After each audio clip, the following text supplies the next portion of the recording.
ಬದುಕು ಬೆಳಕಾಗಬೇಕು, ಬದುಕು ಬಯಲಾಗಬೇಕು. ಇದು ಜೀವನ, ಇದು ಜೀವನ. ಅದಕ್ಕಾಗಿ ಸುತ್ತಮುತ್ತ ಸಾವಿರಾರು ಉದಾಹರಣೆಗಳನ್ನು ನಮ್ಮ ಮುಂದೆ ಹರವಿದ್ದಾರೆ.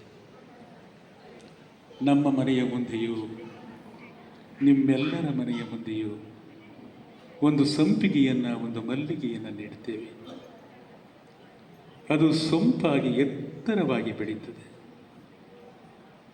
ತನ್ನ ವರ್ಷದ ಸಾಧನೆಯನ್ನು ಒಂದು ಮೊಗ್ಗಿನಲ್ಲಿ ಕೂಡಿಡ್ತದೆ.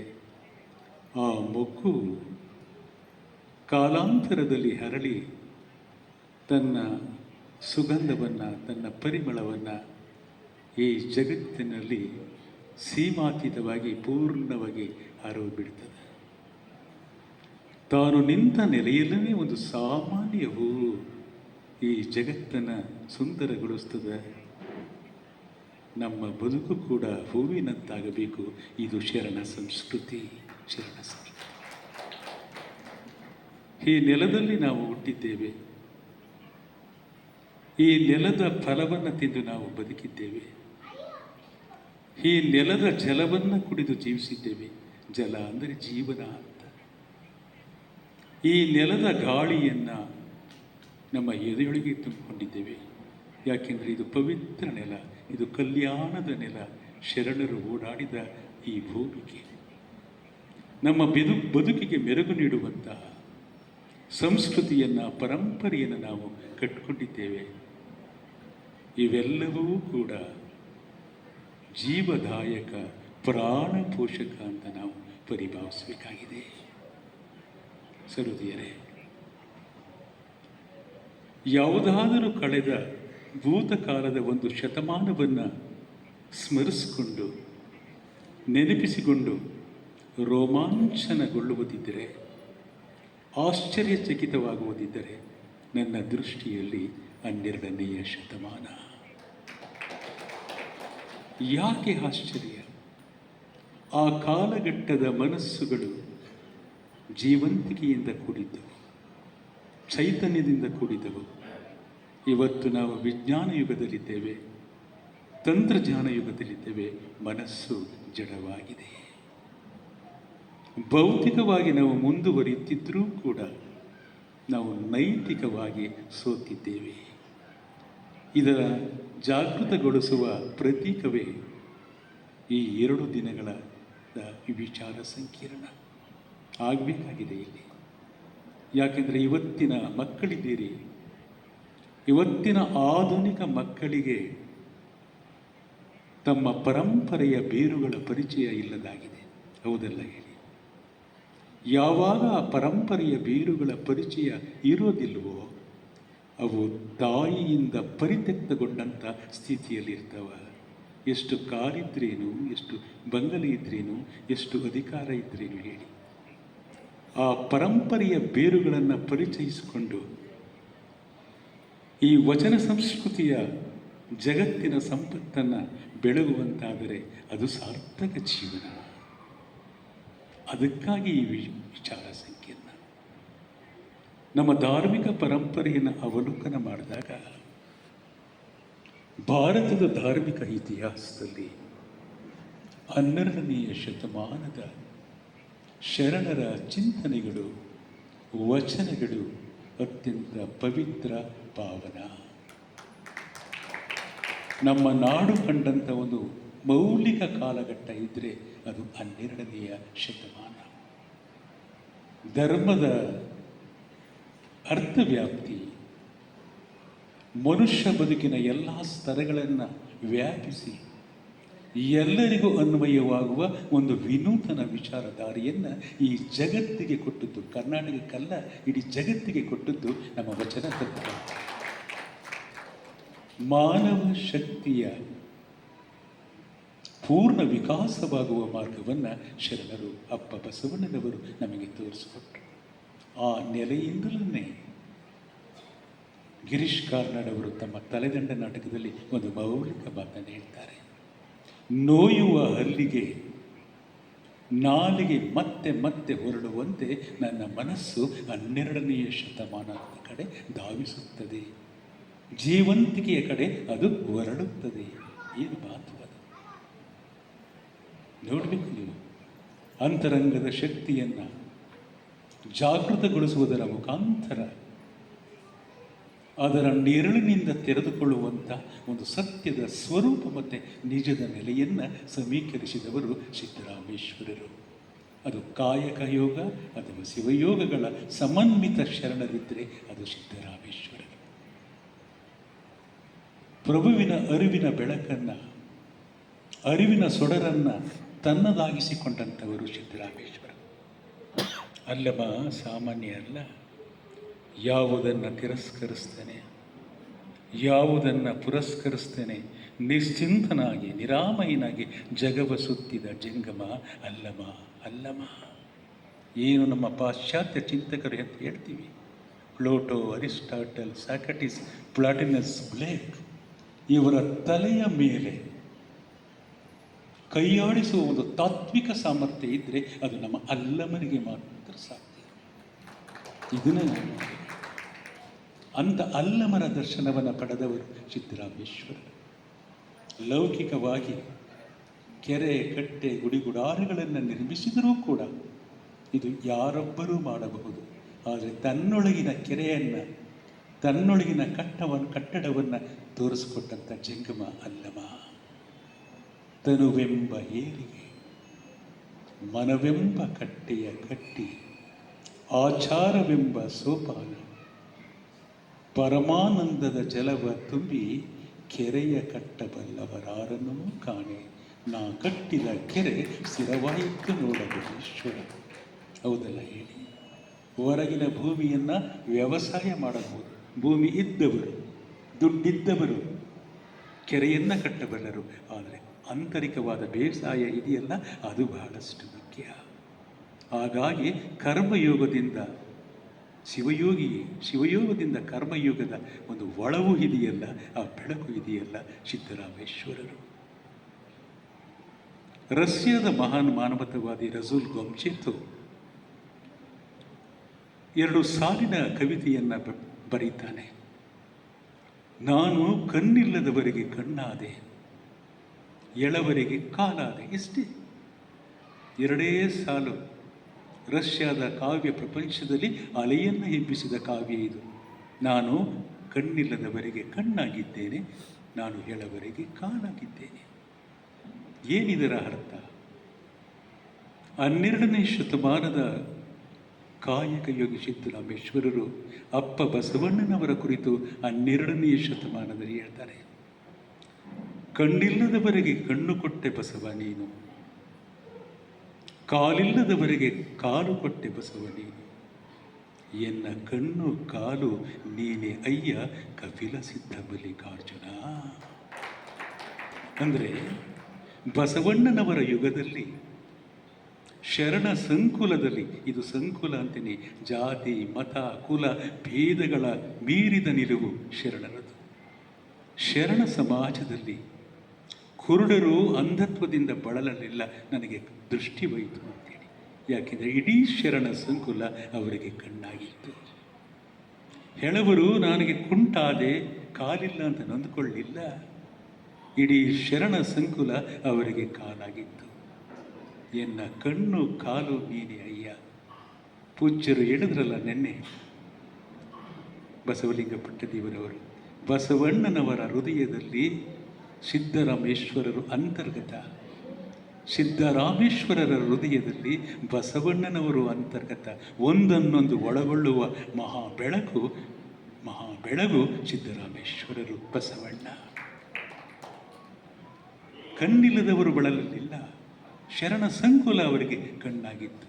ಅಂದರೆ ಬಸವಣ್ಣನವರು ಅನುಭಾವದ ಎಡೆಗೆ ಹೋಗುವ ದೃಷ್ಟಿಯನ್ನು, ಅನುಭಾವದ ಎಡೆಗೆ ಹೋಗುವ ಜಂಗಮತೆಯನ್ನು ಬಸವಣ್ಣನವರು ಕಲಿಸಿಕೊಟ್ರು ಅಂಥೇಳಿ ಸ್ಮರಿಸಿಕೊಳ್ಳುವ ಭಾವ ಇದೆಯಲ್ಲ, ಇದು ಸಿದ್ದರಾಮೇಶ್ವರರ ನಿಲುವು. ಸಿದ್ದರಾಮೇಶ್ವರರು ಕಂಡದ್ದು ತುಂಬು ಜೀವನದ ಪೂರ್ಣ ಕಲ್ಪನೆ. ಇಹ ಪರಗಳನ್ನು, ಸ್ವರ್ಗ ನರಕಗಳನ್ನು ಅವರು ಬೇರೆ ಬೇರೆ ಘಟಕಗಳಾಗಿ ವಿಭಜನೆಯನ್ನು ಮಾಡಲಿಲ್ಲ. ಅವರ ವಚನಗಳನ್ನು ನೀವು ಗಮನಿಸ್ತಾ ಹೋಗಿ, ಎಲ್ಲವನ್ನು ಕೂಡ ಏಕಖಂಡವಾಗಿ ಪರಿಭಾವಿಸ್ತಾರೆ. ಎಲ್ಲವನ್ನು ಒಳಗೊಳ್ಳುವ ಒಂದು ನಿಲುವು ಸಿದ್ದರಾಮೇಶ್ವರರ ವಚನದಲ್ಲಿ ನಾವು ನೋಡ್ತೇವೆ. ಯಾಕೆಂದರೆ ಶರಣ ಸಂಸ್ಕೃತಿ ಒಳಗೊಳ್ಳುವ ಸಂಸ್ಕೃತಿ. ನನ್ನ ಆತ್ಮೀಯ ಮಿತ್ರರಾದಂಥ ಜರಗನಹಳ್ಳಿ ಶಿವಶಂಕರ್ ಅವರ ಒಂದು 4 ಸಾಲಿನ ವಚನ ಸಿದ್ದರಾಮೇಶ್ವರರ ಶರಣರ ಒಳಗೊಳ್ಳುವ ಸಂಸ್ಕೃತಿಗೆ ಪ್ರತೀಕ ಅಂತ ನಾನು ಪರಿಭಾವಿಸ್ತೇನೆ. ಆ 4 ಸಾಲಿನ ಕವಿತೆ ಹೇಗಿದೆ: ಕುಂಬಾರರು ಮಾಡಿದ ಪ್ರಣತೆಗೆ ಗಾಣಿಗರ ಮನೆಯ ತೈಲವ ತುಂಬಿ, ಒಕ್ಕಲಿಗರು ಬೆಳೆದ ಹತ್ತಿಯ ಒಸೆದು ಬತ್ತಿಯ ಮಾಡಿ, ದೀಪವ ಹಚ್ಚಿದೊಡೆ ಹಲವು ಜಾತಿಗಳು ಕೂಡಿ ಮಹಾ ಬೆಳಕಾಯತ್ತು ನೋಡ. ಇದು ಶರಣ ಪರಂಪರೆ. ಒಂದು ಪ್ರಣತೆಯನ್ನು ನೋಡುತ್ತೇವೆ. ಆ ಬೆಳಕು ಎಲ್ಲಿಂದ ಬಂತು? ಅದು ಸ್ವಯಂಭುವೇ? ಖಂಡಿತ ಅಲ್ಲ. ಪ್ರಣತೆ ಇದೆ. ಇದನ್ನು ತಯಾರಿಸಿದವರು ಕುಂಬಾರರು. ಅದರ ಜೀವದ್ರವ್ಯ ತೈಲವನ್ನು ತಯಾರಿಸಿದವರು ಗಾಣಿಗರು. ಬತ್ತಿಯನ್ನು ತಯಾರಿಸಿದವರು ರೈತರು. ಹಚ್ಚುವವರು ಇನ್ನಾರು. ಎಲ್ಲ ವರ್ಗದ ಜನರು ತಯಾರಿಸಿದ ವಸ್ತುಗಳು ಒಂದೆಡೆ ಏಕತ್ರಗೊಂಡು ಈ ಜಗತ್ತಿಗೆ ಬೆಳಕಾಗೋದಿದೆಯಲ್ಲ, ಇದು ಶರಣ ಪರಂಪರೆ, ಶರಣ ಮೌಲ್ಯ, ಶರಣ ಸಂಸ್ಕೃತಿ. ಸಂಸ್ಕೃತಿ ಅಂದರೆ ಬೇರೆ ಏನೂ ಅಲ್ಲ. ಜನಸಮುದಾಯದ ಮನಸ್ಸುಗಳನ್ನು ಪೋಣಿಸುವ ದಾರ ಇದ್ದರೆ ಅದನ್ನು ನಾನು ಸಂಸ್ಕೃತಿ ಅಂತೀನಿ. ಪ್ರತಿ ದಾರದ ಎಳೆಯೂ ಕೂಡ ಕಾರುಣ್ಯ, ಮೈತ್ರಿ, ಅಂತಃಕರಣದಿಂದ ಕೂಡಿದಾಗ ಮಾತ್ರ ಅದು ಸಂಸ್ಕೃತಿ. ಹಾಗಾಗಿಯೇ ಸಿದ್ದರಾಮೇಶ್ವರರು ಅಪ್ಪ ಬಸವಣ್ಣನವರನ್ನು ಒಂದು ತಾಯಿಯ ಸ್ವರೂಪವಾಗಿ ಪರಿಭಾವಿಸ್ತಾರೆ. ಬಸವಣ್ಣನೇ ತಾಯಿ, ಬಸವಣ್ಣನೇ ತಂದೆ, ಬಸವಣ್ಣನೇ ಪರಮ ಬಂಧು ಎನಗೆ. ವಸುದೀಶ ಕಪಿಲ ಸಿದ್ಧ ಮಲ್ಲಿಕಾರ್ಜುನ ನಿಮ್ಮ ಹೆಸರಿಟ್ಟ ಗುರು ಬಸವಣ್ಣನಯ್ಯ. ಎನ್ನ ತಾಯಿ ಬಸವಣ್ಣ. ತಾಯಿ ಅಂದರೆ ಅಂತಃಕರಣ. ನಮ್ಮಲ್ಲಿ ಶರಣ ಸತಿ ಲಿಂಗಪತಿ ಇದೆ. ಶರಣ ಸತಿ ಲಿಂಗಪತಿ ಅಂದರೆ ಸತಿಯ ಭಾವ, ಹೆಣ್ಣು ಅಂತಲ್ಲ. ಸತಿ ಎನ್ನುವುದು ಒಂದು ಅಂತಃಕರಣದ ಗುಣ. ಯಾರು ಹೊಂದಿದ್ದರೋ ಅವರು ತಾಯಿಯಾಗುವುದಕ್ಕೆ ಸಾಧ್ಯ. ತಾಯಿ ಅಂದರೆ ಅಂತಃಕರಣ, ಕಾರುಣ್ಯ. ಒಬ್ಬರು ಕವಿವರ್ಯರು ಬರೀತಾರೆ, ಎಲ್ಲೋ ಓದಿದ ನೆನಪು: ಕೊಡೆಯಿಲ್ಲದೆ ಮಳೆಯಲ್ಲಿ ನೆನೆದು ಬಂದೆ. ಕೊಡೆ ಅಂದರೆ ಗೊತ್ತಲ್ಲ, ಛತ್ರಿ. ಕೊಡೆಯಿಲ್ಲದೆ ಮಳೆಯಲ್ಲಿ ನೆನೆದು ಬಂದೆ. ಅಪ್ಪ ಬೈದರು, ಅಣ್ಣ ಬೈದರು, ತಮ್ಮ ಬೈದರು, ಆದರೆ ನನ್ನವ್ವ ತನ್ನ ಸೀರೆಯ ಸೆರಗಿನಿಂದ ನನ್ನ ತಲೆಯನ್ನು ಒರೆಸುತ್ತಾ ಚೆನ್ನಾಗಿಯೇ ಬೈದಳು, ನನ್ನನ್ನೆಲ್ಲ ಮಳೆಯನ್ನು. ಇದು ತಾಯಿ. ಈ ಭಾವ ನಮ್ಮದಾಗಬೇಕು. ಅದಕ್ಕೆ ಬಸವಣ್ಣನೇ ತಾಯಿ. ಮಕ್ಕಳು ಇಲ್ಲಿ ಬಂದಿದ್ದೀರಿ, ಅರ್ಥ ಮಾಡಿಕೊಳ್ಬೇಕಾಗಿದೆ. ನಿಮ್ಮ ವಿದ್ಯೆಯ ವ್ಯಾಸಂಗದ ಬೆಳಕಿಗೆ ಸಿದ್ದರಾಮೇಶ್ವರರು 2 ಸಾಲಿನ ವಚನ ಸಾಕಾಗ್ತದೆ. ಈ ಸಾಲಿನ ವಚನವನ್ನು ನಮ್ಮ ಗುಲ್ಬರ್ಗ ವಿಶ್ವವಿದ್ಯಾಲಯದ ಶರಣಬಸಪ್ಪ ವಿಶ್ವವಿದ್ಯಾಲಯದ ಧ್ಯೇಯ ವಾಕ್ಯವನ್ನಾಗಿಸಿಕೊಂಡಿದ್ದಾರೆ. ವಿದ್ಯೆ ಅಭ್ಯಾಸಿಗನ ಕೈವಶ, ಅವಿದ್ಯೆ ಸರ್ವರ ವಶ. ಹೌದಲ್ಲ ಹೇಳಿ? ನೋಡಿ, ಯೋಚಿಸಿ ಅನುಭಾವಿಯಾಗದವ ಪಿಸಾಚಿ. ಸಿದ್ದರಾಮೇಶ್ವರರು ಹೇಳುವ ಮಾತು. ಯೋಚಿಸಿ ಅನುಭಾವಿಯಾಗದವ ಪಿಸಾಚಿ, ಯೋಚಿಸಿ ಅನುಭಾವಿಯಾಗುವವ ಪಂಡಿತ.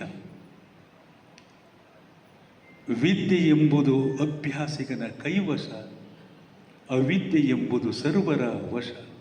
ವಿದ್ಯ ಅವಿದ್ಯವ ಭೇದವನರಿದು ವೈದ್ಯನಾಗಬಲ್ಲಡೆ, ಆತನೇ ಮಹಾಪಂಡಿತ ಕಾಣ ಕಪಿಲ ಸಿದ್ಧ ಮಲ್ಲಿಕಾರ್ಜುನ.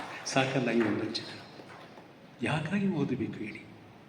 ಶಿಕ್ಷಣ ಅಂತಂದರೆ ಒಂದು ಸಮಾಜವನ್ನು ಜ್ಞಾನದ ಕಡೆಗೆ ಸಾಗಿಸುವ ಒಂದು ಮಾನವೀಯ ಬೆಳಕು ಅಂತ ಹೇಳಿದವರು ಶರಣರು, ಸಿದ್ದರಾಮೇಶ್ವರರು, ಅಲ್ಲಮ ಬಸವಣ್ಣ. ಅಕ್ಕ, ನಾವು ಶಿಕ್ಷಣವನ್ನು ಸಂಪತ್ತಿನ ಕ್ರೋಢೀಕರಣಕ್ಕಾಗಿ ಬಳಸ್ತಾ ಇದ್ದೀವಲ್ಲ, ಅಧಿಕಾರಕ್ಕಾಗಿ ಬಳಸ್ತಾ ಇದೆಯಲ್ಲ, ಇದೇ ಜಗತ್ತಿನ ದೊಡ್ಡ ದುರಂತ.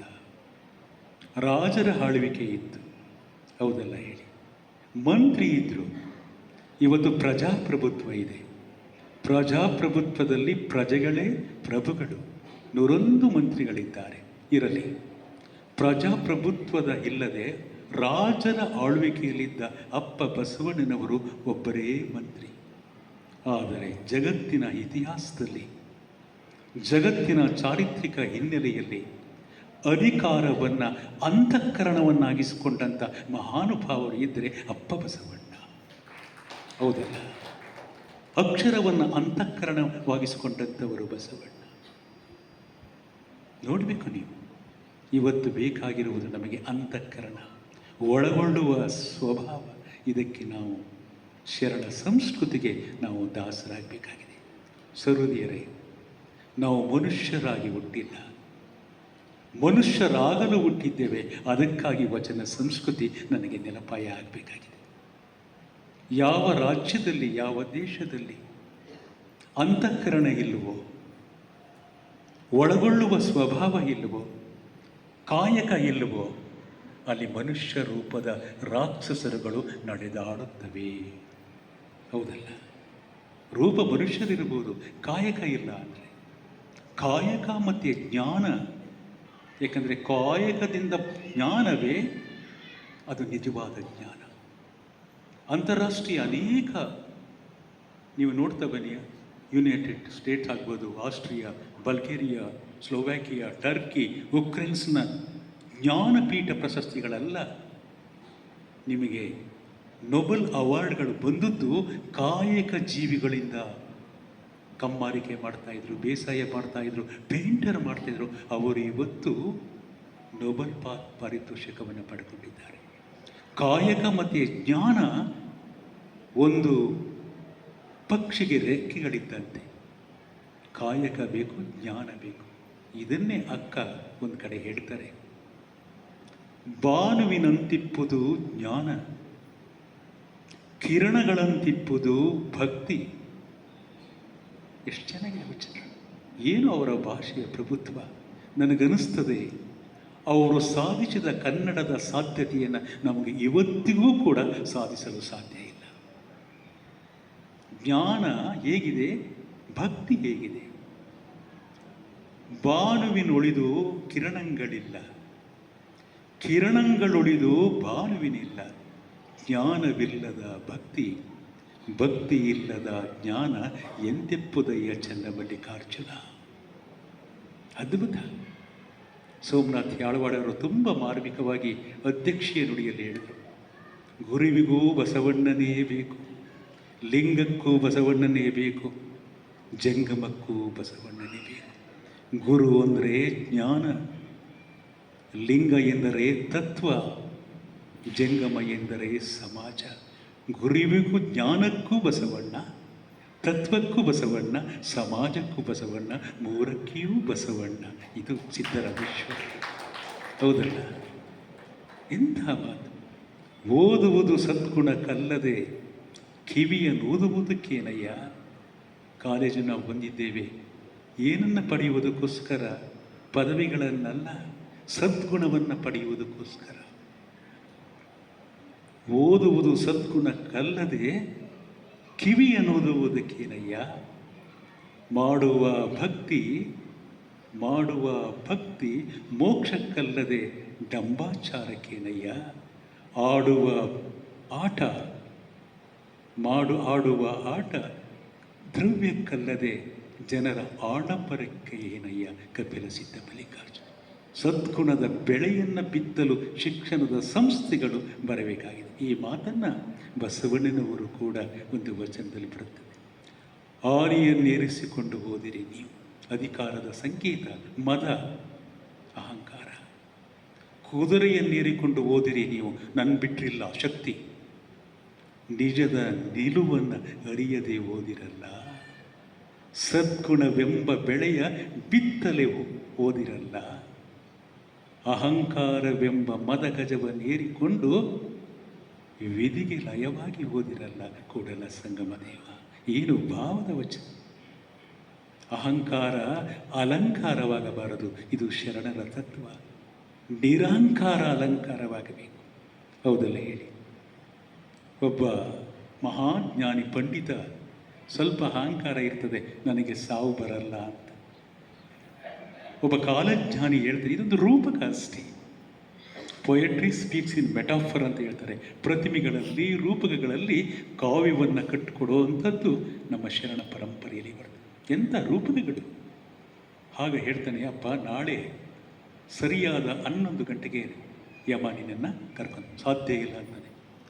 ಬೆಳಗಿನ ಜಾವದ ಹೊತ್ತಿಗೆ ಆತ ತನ್ನದೇ ಚಹರೆಯ 3 ವಿಗ್ರಹಗಳನ್ನು ನಿರ್ಮಾಣ ಮಾಡಿ, ಅಷ್ಟು ನಿಷ್ಣಾತ ಅವನು, ಕಲಾವಿದ. 11 ಗಂಟೆಗೆ ಒಂದು ವಿಗ್ರಹದಲ್ಲಿ ಬಚ್ಚಿಟ್ಕೋತಾನೆ. ಯಮ ದೂತ ಬಂದ, 3 ಒಂದೇ ಥರ ಇದ್ದಾರೆ, ಯಾರನ್ನ ತೆಗೆದುಕೊಂಡು ಹೋಗೋದು? 3 ತೆಗೆದುಕೊಂಡು ಹೋದರೆ ಯಮ ಇವರಿಗೆ ನೋಟಿಸ್ ಕೊಡ್ತಾನೆ, ಸೋಕಾಸ್ಟ್ ನೋಟಿಸ್ ಕೊಡ್ತಾರೆ. ಒಬ್ಬನ ಕರ್ಕೊಬಂದ್ರೆ 3 ಜನ ಕರ್ಕೊಬಂದಿಲ್ಲ.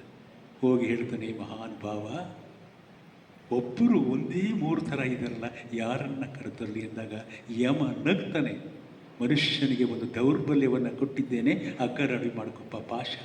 ಕೆಳಗಡೆಗೆ ಬರ್ತಾನೆ. ಇದೊಂದು ರೂಪಕ.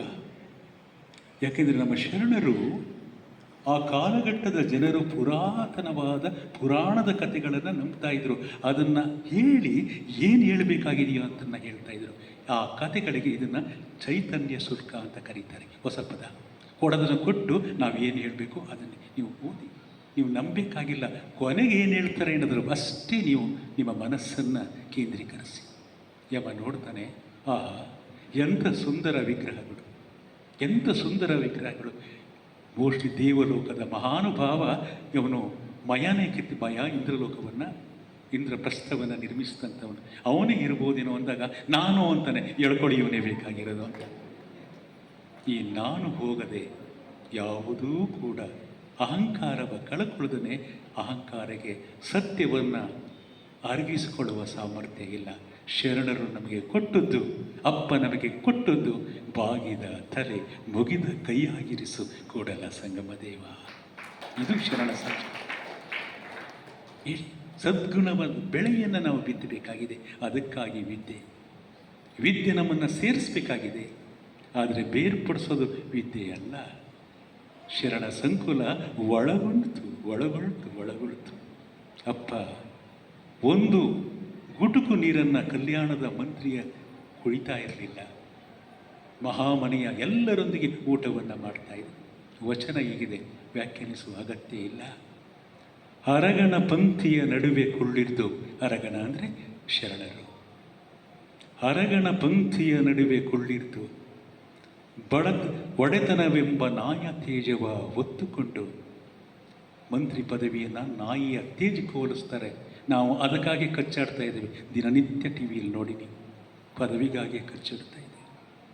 ಮಡದಿಯ ನಗಲೊಳಗೆ ನೀಲಮ್ಮ ತಾಯಿ, ಸಕಲ ದೇವಾನ್ನವ ಒಡೆಯರಿಗಿಂತಲೂ ಮಿಗಿಲಾಗಿ ಒಂದಿಷ್ಟು ಕೈ ಜಾಸ್ತಿ ಬಂದ್ಬಿಡ್ತು. ಸಹಜ ಇದು. ಅಜ್ಜಿಯಿಂದರು ಮೊಮ್ಮಕ್ಕಳಿಗೆ ತಿನ್ನಿಸುವಾಗ ಎಲ್ಲರಿಗಿಂತ ಒಂಚೂರು ಜಾಸ್ತಿ ಸಹಜವಾಗಿ ಬರ್ತದೆ. ಮಡದಿಯ ನಗಲೊಳಗೆ ಸಕಲ ದೇವಾನ್ನವ ಒಡೆಯರಿಗಿಂತಲೂ ಮಿಗಿಲಾಗಿ ಇಕ್ಕಲು ತೆಗೆದಿರಿಸಿದನು. ಸೂಕ್ಷ್ಮತೆ, ಅಪ್ಪನ ಸೂಕ್ಷ್ಮತೆ ಎಷ್ಟು ಅದ್ಭುತ! ಈ ಪರಿಯ ಆಯವ ಕಣ್ಣಿಗೆ ತೋರಲು ಹೆಚ್ಚಾದುದನ್ನು ನೋಡಿ ಕಲ್ಲು ವಿಷವಾದವು, ವಿಷ ಆಯಿತು. ಕರುಣೆ ಚೆನ್ನ ಬಸವಣ್ಣನ ಮರೆದು ಕೊಂಡೆನಾದಡೆ, ಒಡೆಯ ಕೂಡಲ ಸಂಗಮ ದೇವ ನಾಯಕ ನರಕದ ಲಿಂಗ. ಒಡೆಯರ ನಡುವೆ ಕುಳಿತುಕೊತಾ ಇದ್ದೀನಿ. ಒಡೆಯರು ಕೊಡ್ತಾರೆ ಅಂದರೆ ದುಡಿಯುವ ವರ್ಗದವರನ್ನು ಕರೆದದ್ದು ಅಪ್ಪ ಬಸವಣ್ಣ. ಒಡೆಯರು ಒಡೆಯರು ಒಡೆಯರು, ಕಾಯಕ ಜೀವಿಗಳನ್ನು ಒಡೆಯರು ಎಂದು ಕರೆದ ಜಗತ್ತಿನ ದೊಡ್ಡ ದಾರ್ಶನಿಕರ ಇದ್ದರೆ ಅದು ಅಪ್ಪ ಬಸವಣ್ಣನವರು. ಆತ್ಮೀಯರೇ, ಕರ್ನಾಟಕ ಸರ್ಕಾರ ಬಸವಣ್ಣನವರಿಗೆ ಸಾಂಸ್ಕೃತಿಕ ನಾಯಕ ಅಂತೇಳಿ ಪ್ರಶಸ್ತಿಯನ್ನು, ಬಿರುದನ್ನು ವಿಧಾನ ಮಾಡಿದೆ. ನನ್ನ ದೃಷ್ಟಿಯಲ್ಲಿ ಬಸವಣ್ಣನವರು ಕರ್ನಾಟಕ ಅಲ್ಲ, ಭಾರತ ಅಲ್ಲ, ಜಗತ್ತಿನ ಸಾಂಸ್ಕೃತಿಕ ಪರಂಪರೆಯಲ್ಲೇ ದೊಡ್ಡ ನಾಯಕ. ಯಾಕೆ ಈ ಮಾತನ್ನು ಹೇಳ್ತೀನಿ ಅಂದರೆ, ಬ್ರಿಟನ್ನಿನ ಸ್ಪೀಕರ್, ಸಭಾಪತಿ ಹೆನ್ರಿ ಹೇಳುವಂಥ ಮಾತು, ಅವ್ರ ಹೆಸರು ಚೆನ್ನಾಗಿದೆ, ಜಾಕೋಬ್ ಬೀಟ್ಸ್ ಅಂತ ಏನೋ ಇರಬೇಕು, 2013 ಹೇಳ್ತಾನೆ. ಏನು ಹೇಳ್ತಾನೆ? It is N extraordinary and amazing that Basaveshwara campaigned and advocated practice genuine democracy, upliftment of the downtrodden people, and equality in the gender. Even before, not in United Kingdom had even thought about it.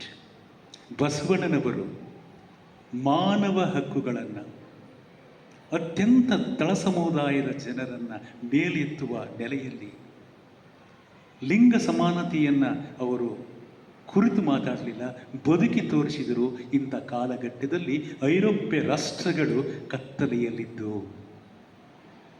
ಅದಕ್ಕಾಗಿ ಬಸವಣ್ಣನವರ ಮೂರ್ತಿ ಆ ಭಾಗದಲ್ಲಿ ನಾವು ಇನ್ನೂ ಹಿತ್ತಲ ಗಿಡ ಮದ್ದಲ್ಲ ಅಂಥೇಳಿ ಹಾಗೇ ಇದ್ದೇವೆ. ಹೌದಲ್ಲ? ಬಸವ ಯಾರು? ಒಂದು ಪ್ರಸಂಗವನ್ನು ಹೇಳಿ ಮುಗಿಸ್ತೇನೆ. ಇದೇ ಬಸವ ಕಲ್ಯಾಣದಲ್ಲಿ ಸಂಭೋಳಿ ನಾಗಿದೇವರಿದ್ದರು. ಅತ್ಯಂತ ಕಟ್ಟಕಡೆಯ ದಲಿತರು, ಶರಣ. ಕಾಯಕವು ತಪ್ಪೋಗುತ್ತೆ ಅಂಥೇಳಿ ಉಳ್ಳವರ ಹೋಡಿಗೆ ಹೋದಾಗ ಉಳ್ಳವರು ಹೊಡಿತಾರೆ. ಯಾವುದರಲ್ಲಿ? ಕೈಯಲ್ಲ, ಕೋಲಲ್ಲಿ ಹೊಡಿತಾರೆ, ಕಲ್ಲಲ್ಲಿ ಹೊಡಿತಾರೆ. ಕೈಯಲ್ಲಿ ಮೈಲಿಗೆ ಯಾದೀತು. ಯಾಕೆ? ಆತ ಕುಡುಕೆ ಕಟ್ಕೊಂಡಿಲ್ಲ, ಪೊರಕೆ ಕಟ್ಕೊಂಡಿಲ್ಲ. ತನ್ನ ಹುಗಳು ಆ ಕುಡುಕಿಯಲ್ಲಿ ಬಿಡಬೇಕು. ಆ ಪೊರಕೆಯಿಂದ ತನ್ನ ಹೆಜ್ಜೆಗುರಿದುಗಳು ಅಳಿಸೋದು ಆ ಕಾಲಘಟ್ಟದ ಪದ್ಧತಿ ಅಂದ್ಕೊಳ್ಳಿ. ಕಾಯಕ ತಪ್ಪಗುತ್ತೆ ಅಂತೇಳಿ ಸಂಭೋಳಿ ನಾಗಿದೇವರು ಓಡ್ತಾರೆ, ಹೊಡಿತಾರೆ, ಹುಚ್ಚು ನಾಯಿಗೆ ಹೊಡೆದಾಗ ಹೊಡಿತಾರೆ. ಕಣ್ಣುಗಳು ಹಾನಿಯಾಗ್ತದೆ, ರಕ್ತ ಸುರಿತದೆ, ಬಿದ್ದು ಬಿಡ್ತಾರೆ. ದಾರಿಯಲ್ಲಿ ಬಂದ ಅಪ್ಪ ಬಸವಣ್ಣ ಅವನನ್ನು ಸುಧಾರಿಸ್ಕೊಂಡು ಕೈ ಹಿಡಿದು ಎತ್ತುತ್ತಾರೆ. ಬಸವಣ್ಣನವರಿಗೆ ಆಶ್ಚರ್ಯ ಆಗುತ್ತೆ. ನೀವು ಬಸವಣ್ಣನವರು ಹೌದಲ್ಲವೇ? ಬಸವಣ್ಣನವರಿಗೆ ಇನ್ನೂ ಆಶ್ಚರ್ಯ. ಅಲ್ಲಪ್ಪ, ದೃಷ್ಟಿ ಮಂದವಾಗಿದೆ, ಕಣ್ಣು ಕಾಣಿಸ್ತಾ ಇಲ್ಲ, ನಾನೇ ಬಸವಣ್ಣ ಅಂತ ನಿನಗೆ ಹೇಗಪ್ಪ ಗೊತ್ತಾಯಿತು ಅಂದಾಗ ಆ ಮಹಾತ್ಮ ಹೇಳ್ತಾನೆ, ಕಲ್ಯಾಣದ ಅಂಗಳದಲ್ಲಿ ನಮ್ಮಂಥವರು ಬಿದ್ದಾಗ ಎತ್ತುವವನು ನೀನೊಬ್ಬನಲ್ಲದೆ ಇನ್ನೊಬ್ಬರುಂಟೆ ಅಣ್ಣ. ಇದು ಬಸವ ತತ್ವ, ಇದು ಬಸವ ತತ್ವ, ಇದು ಶರಣ ತತ್ವ.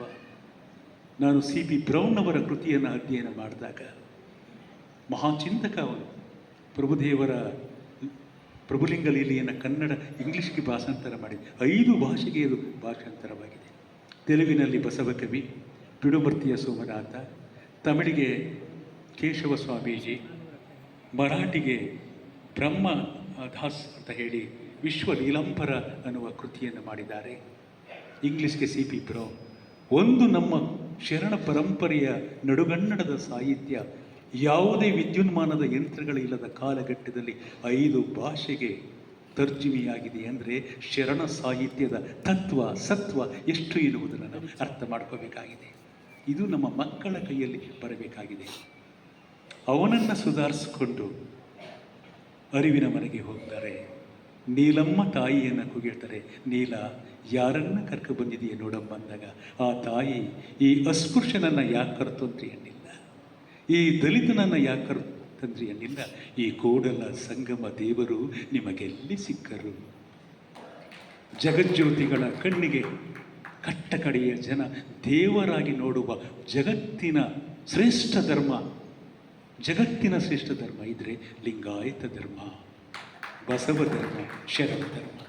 ಆತ್ಮೀಯರೇ, ಕೊನೆಯದಾಗಿ ಈ ಒಂದು ಕೃತಿಗೆ ಅನೇಕ ಪ್ರಾಜ್ಞರು ನಮ್ಮ ಕಲ್ಯಾಣ ಪಾಟೀಲರವರ ಸತತ ಪ್ರಯಾಣದಿಂದ ಈ ಬಂದಿದೆ. ಬಹುತ್ವದ ನೆಲೆಯಲ್ಲಿ ಸಿದ್ದರಾಮನ ಕುರಿತು ಇದುವರೆಗೂ ಕೂಡ ನಾನು ಕಂಡಿಲ್ಲ. ನೀವೆಲ್ಲ ನಿಮ್ಮ ತಾವು ಕಂಡುಂಡ ಅನುಭವವನ್ನು ಅಕ್ಷರ ರೂಪಕ್ಕೆ ಇಳಿಸಿದ್ದೀರಿ. ಅದೊಂದು ಮುಂದಿನ ಪೀಳಿಗೆಗೆ ಬೆಳಕಾಗಬೇಕು ಅನ್ನೋದೇ ನನ್ನೊಂದು ಆಶಯ. ಕೊನೆಯಲ್ಲಿ ಮಹಾದೇವ ಬಣಕಾರರ ಒಂದು ವಚನದ ಸ್ಮರಣೆ ಈ ಸಂದರ್ಭದಲ್ಲಿ ಪ್ರಸ್ತುತ ಅಂತ ನನಗೆ ಪರಿಭಾವಿಸ್ತೇನೆ. ವಿರಕ್ತನೆಂಬುದು ಪ್ರಭುವಿಗಲ್ಲದೆ ಮತ್ತಾರಿಗೂ ಸಲ್ಲಬಾರದು, ವಿರಾಗಿಣಿ ಎಂಬುದು ಅಕ್ಕಂಗಲ್ಲದೆ ಮತ್ತಾರಿಗೂ ಸಲ್ಲಬಾರದು, ಭಕ್ತನೆಂಬುದು ಬಸವಣ್ಣಂಗಲ್ಲದೆ ಮತ್ತಾರಿಗೂ ಸಲ್ಲಬಾರದು, ಜ್ಞಾನಿ ಎಂಬುದು ಚನ್ನಬಸವಂಗಲ್ಲದೆ ಮತ್ತಾರಿಗೂ ಸಲ್ಲಬಾರದು. ಮಹೇಶನೆಂಬುವುದು ಮಡಿವಾಳ ಮಾಚಿದೇವರಿಗಲ್ಲದೆ ಮತ್ತಾರಿಗೂ ಸಲ್ಲಬಾರದು. ಪ್ರಾಣಲಿಂಗಿ ಎಂಬುದು ಮಾಧಾರ ಚೆನ್ನಯ್ಯಂಗಲ್ಲದೆ ಮತ್ತಾರಿಗೂ ಸಲ್ಲಬಾರದು. ಐಕ್ಯನೆಂಬುವುದು ಅಜಂಗಣ್ಣಂಗಲ್ಲದೆ ಮತ್ತಾರಿಗೂ ಸಲ್ಲಬಾರದು. ಶರಣನೆಂಬುವುದು ಕಾಯಕ ಯೋಗಿ ಶಿವಯೋಗಿ ಸಿದ್ದರಾಮಯ್ಯವರಿಗಲ್ಲದೆ ಮತ್ತಾರಿಗೂ ಸಲ್ಲಬಾರದು. ಶರಣು ಶರಣಾರ್ಥಿ.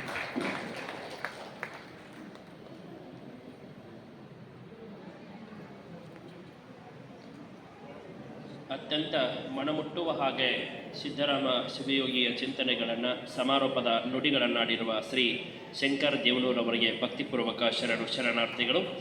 ಇನ್ನು